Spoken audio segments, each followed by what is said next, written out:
அமுக்கு சைத்தான் அப்படிங்கிற விஷயம் என்ன? அது ஜின்னுடைய வேலை தானா? ஏன்னா அந்த அமுக்கு சைத்தான், அமுக்குவாய் பிசாசி, அமுக்குவாய் பேய், இப்படி எல்லாம் சொல்லுவாங்க. முஸ்லிம் அல்லாத சகோதரர்களும் இத அமுக்குவாய் பேய் அப்படின்னு சொல்லுவாங்க.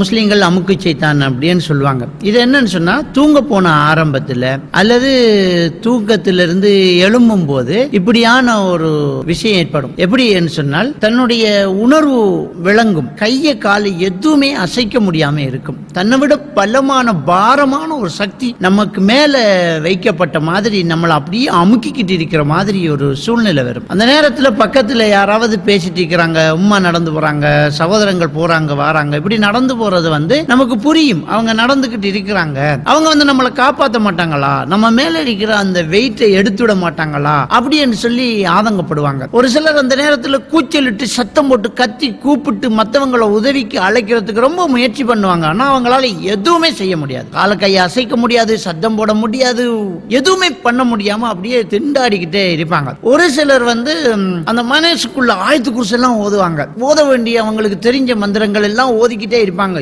எதுக்குமே அசையாது. அப்ப கொஞ்ச நேரத்துல தானா சரி வரும். அல்லது யாராவது நம்மளை தட்டி விட்டா, ஏதோ நம்ம அணுகிற மாதிரி இருக்குதே அப்படின்னு, என்னடா அப்படின்னு யாராவது நம்மளை தட்டி விட்டா அது நம்மளை விட்டு போயிடும். அப்பா என்ன காப்பாத்திட்ட அப்படின்னு சொல்லுவாங்க. அப்ப இது ஷைத்தான் தானா, இது ஜின்னா உங்களை அமுக்குதா அப்படின்னு ஒரு சிலர் கேட்கிறாங்க. ஒரு சிலர் எங்க போய் தூங்கினாலும் அப்படி வரும், இடத்தை மாத்தி பார்ப்போம் அப்படின்னு எந்த இடத்துல போய் பார்த்தாலும் அது தெரிஞ்சுக்கிட்டு இருக்கும். அப்ப உண்மையிலேயே இது என்ன அப்படின்னு சொன்னா, இது தூக்கவாதம் அப்படின்னு சொல்லுவாங்க. உண்மையில இது தூக்கவாதம் அப்படின்னு சொல்றது, அதாவது தூக்கத்தில் ஏற்படக்கூடிய ஒரு வாதம். இது பரம்பரை நோயாகவும் இருக்குது, ஒரு சிலருக்கு இடையிலையும் வரக்கூடிய வாய்ப்பு இருக்குது. இது யாருக்கு அதிகமாக ஏற்படுது அப்படின்னு சொன்னா, ஹைப்பர் டென்ஷன் இருக்கிறவங்களுக்கு, இவங்களுக்கு கூடுதலாக ஏற்படுறதுக்கான வாய்ப்பு இருக்கு. டென்ஷன், ஹைப்பர் டென்ஷன் இது இருக்கிறவங்களுக்கு, திடீரென தன்னுடைய வாழ்க்கை முறை மாறினவங்களுக்கு இப்படியான பிரச்சனைகள் ஏற்படுறதுக்கான வாய்ப்புகள் இருக்குது. இது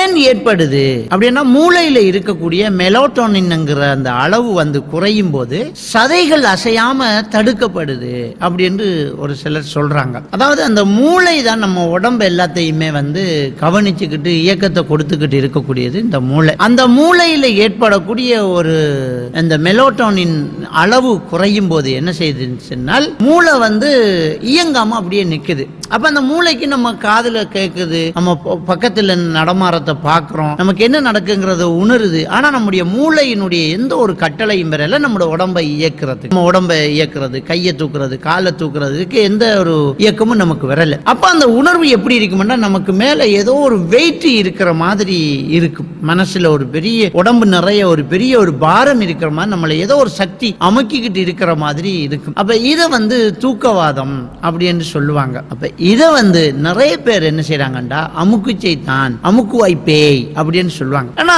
உண்மையிலே ஷைத்தானா இருந்தா, ஜின்னா இருந்தா, அந்த ஓத வேண்டியதெல்லாம் ஓதினா அதெல்லாம் வராது. ரசூலுல்லாஹ்வுடைய வாக்கு பொய் இல்லை. நம்ம தூங்கும் போது ஓதுறோம், துவாக்களை ஓதுறோம், நம்ம காலை மாலை திக்ருகளை சரியா ஓதுறோம். அப்படி ஓதினா எந்த ஒரு வீட்டுல ஒரு இரவுக்கு சூரத்துல் பக்ரா ஓதப்படுதோ அந்த வீட்டுல 3 நாளைக்கு ஷைத்தான் நுழைய மாட்டான் ரசூலுல்லாஹ் சொன்னாங்க. நாம சூரத்துல் பக்ராவை முழுசாவே ஓதுறோம், தூங்கும் போது ஓதுற துவா எல்லாம் ஓதுறோம். ஆனா என்ன ஷைத்தான் அமுக்குது அப்படின்னா ரசூலுல்லாஹ் பொய் இல்லையே. ரசூலுல்லாஹ் சொன்னது சரிதான். நம்ம தான் தப்பா நினைச்சுக்கிட்டேன், ஷைத்தான் கிடையாது, நம்மள ஒரு ஜின்னு அமுக்குது அப்படின்னு நினைச்சுக்கிட்டு இருக்கிறோம். இது தூக்கவாதம், உடல்நிலை மாற்றம், மூளையில் ஏற்படக்கூடிய ஒரு சேஞ்ச் தான் இது அப்படிங்கிறத நம்ம தெளிவா புரிஞ்சுக்கணும். இது வாழ்க்கையில எல்லாருக்கும் எப்பாச்சும் ஒரு தரம் ஆகும். எல்லாருக்குமே வாழ்க்கையில எப்பாச்சும் ஒரு தடவையாச்சும் இது வந்திருக்கும். ஒரு சிலருக்கு அடிக்கடி வந்துகிட்டே இருக்கும். ஏன்னா அவங்களுக்கு அந்த மெலோட்டோனின்ங்கிற அந்த பதார்த்தம் மூளையில என்ன செய்யுது, அடிக்கடி குறையக்கூடியதாக இருக்குது. அப்படி குறையும் போது இப்படி ஏற்படும். இதுக்கு என்ன மருந்து, இதை எப்படி நிறுத்துறது அப்படி என்று ஒரு சிலர்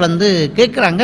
இதுவரைக்கும் எந்த ஒரு டாக்டர்ஸ்மாரோ இதுக்கு மருந்து என்கிற ஒன்றை என்ன சொல்றாங்கன்னு சொன்னா, ஸ்ட்ரெஸ் குறைங்க, மனசை ரிலாக்ஸ் பண்ணுங்க அப்படின்னு என்ன செய்றாங்க சொல்றாங்க. ஒரு சில டாக்டர்ஸ்மார் பிரீத் எக்ஸசைஸ் அடிக்கடி செய்யுங்க அப்படிங்கறாங்க. அது பிரீத் எக்ஸசைஸ்ங்கிறது என்னன்னா, ஒரு இடத்துல அந்த தியானத்தில் இருக்கிற மாதிரி இருந்து மூக்கால காற்றை மெல்ல மெல்ல மேக்சிமம் உள்ள எடுத்து மூச்சை கொஞ்ச நேரம் பிடிச்சு வச்சுட்டு திரும்ப அந்த காற்றை வாயால மெல்ல மெல்ல ஃபுல்லா அந்த காற்றை வெளியில விடுறது. அது ஒரு தடவை உட்கார்ந்தா குறைஞ்சது ஒரு 15 தடவை இந்த மூச்சு பயிற்சியை நம்ம செய்யும் போது அந்த காற்றில் இருக்கக்கூடிய ஆக்சிஜன் நம்முடைய ரத்தத்துல ஹீமோகுளோபின்ல கூடுதல் கூடுதலாக மூளைக்கு சென்று சேருது. மூளைக்கு கூடுதலான ஆக்சிஜன் போகும்போது இந்த மெலட்டோனின் அளவு குறைக்கப்படுது. அதே மாதிரி மூளையில இருக்கக்கூடிய அந்த இயக்கம் சரியா இருக்குது. அதனால இந்த தூக்கவாதம் குறையலாம் அப்படின்னு ஒரு சில டாக்டர்ஸ் இந்த கருத்துக்களை சொல்றாங்க. எது எப்படி இருந்தாலும் நமக்கு ஒரு விஷயம் தெரிஞ்சாகணும். இது அமுக்குவாய் பேய், அமுக்கு